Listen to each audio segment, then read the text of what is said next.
If you grew up with a parent who made you feel like you were never enough, you might have experienced these subtle but damaging messages that shape your sense of self. Hi, my name is Michelle Paradise, and I'm a trauma-informed therapist and also a narcissistic abuse survivor. I bring evidence-based information coupled with my own personal experiences to help you navigate some of the most challenging relationships in your life, especially the one with yourself.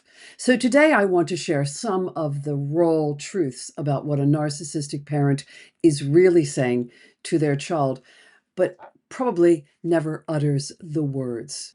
By the end of this video, you will understand 5 of the most common hidden messages behind a narcissistic parent's words. If this resonates with you, please know that you're not alone. I've personally experienced a lot of these as well as others have, I'm sure. So role truth number 1, your role is to make me happy and make me feel good, not the other way around. That's what a parent is really saying to a child, even though they don't say that. Narcissistic parents see their children as an extension of themselves. This message is particularly harmful because it teaches the child that their value is directly linked to how much they can please or serve the parent.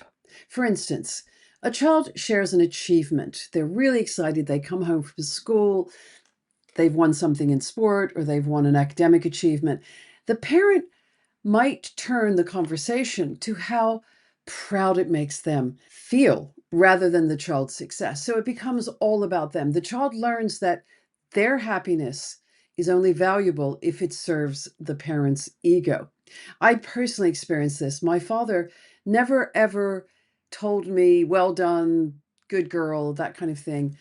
But when I was older and I met his friends, they would say, "Oh, Michelle, your father talks so much about you. He's so proud of you." And that really sort of messed with my mind because I thought, why doesn't he say those things to me? But you see, it was for his ego that he was sharing my achievements with his friends and not with me. So over time, this creates a deep-seated belief that their needs don't matter, leading to chronic people-pleasing, me, tendencies in adulthood. As you know, I'm a recovering people pleaser, so this one has been quite a journey for me. Role truth number 2, my life is out of control, and the only way I can control my life is by controlling you.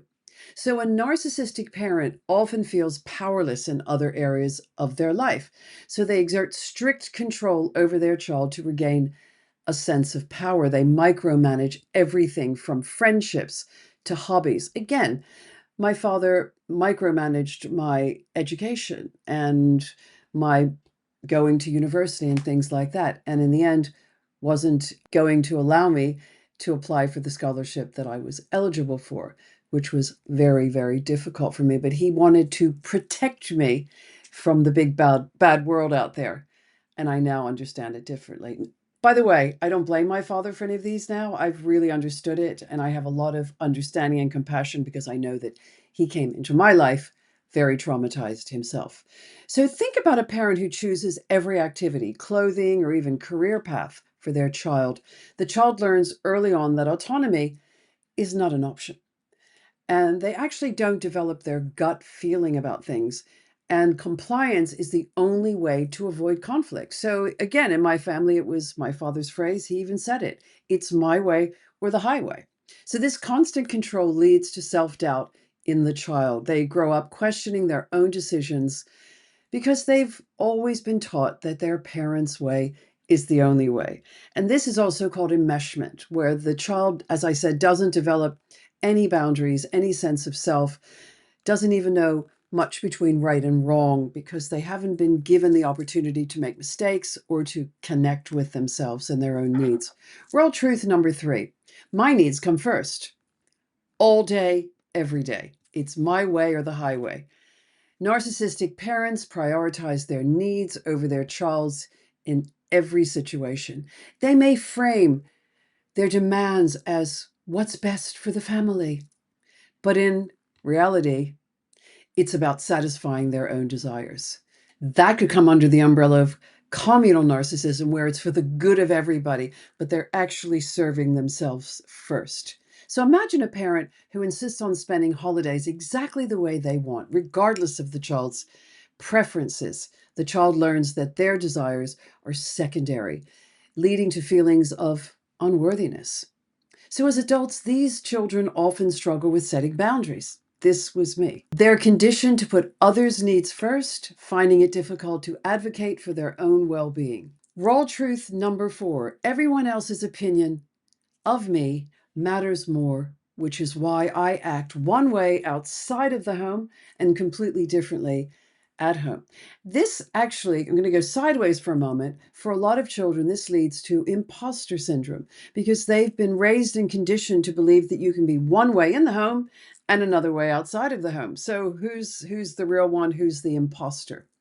Narcissistic parents are highly concerned with their public image. My father again. He always had to look amazing. Everything was ironed and, shaved and coiffured, the whole thing. And it was very important how he looked. His suits were made, his shoes were made.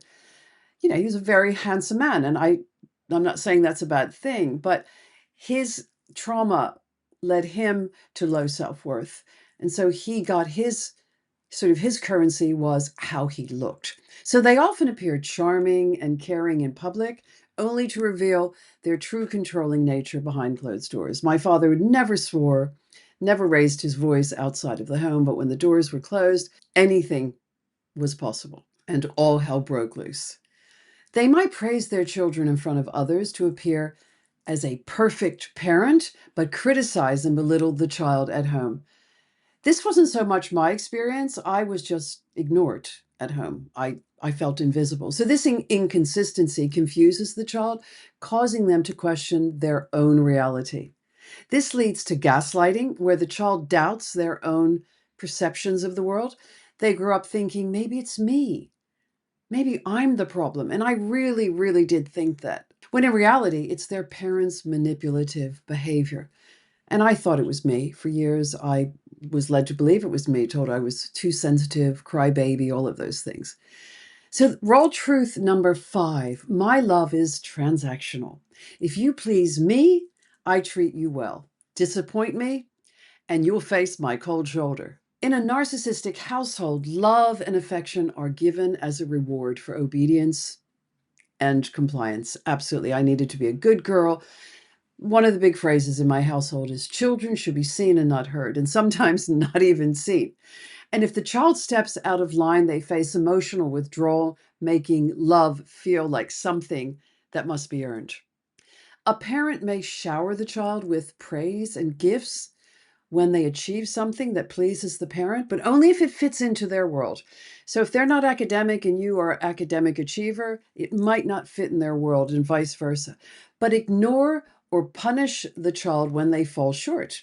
So again, they might be a great athlete and the parent is an academic. So they're not really going to say, well done for your athletic prowess and achievements. And this creates a toxic pattern where the child becomes overly focused on gaining approval to feel love. Hence, people pleasing. They go outside of self, collecting validation. And it's almost insatiable. As adults, these children often seek validation in relationships, struggling with self-worth because they've internalized the idea that love is conditional. So these 5 truths reveal the hidden messages behind a narcissistic parent's words and actions.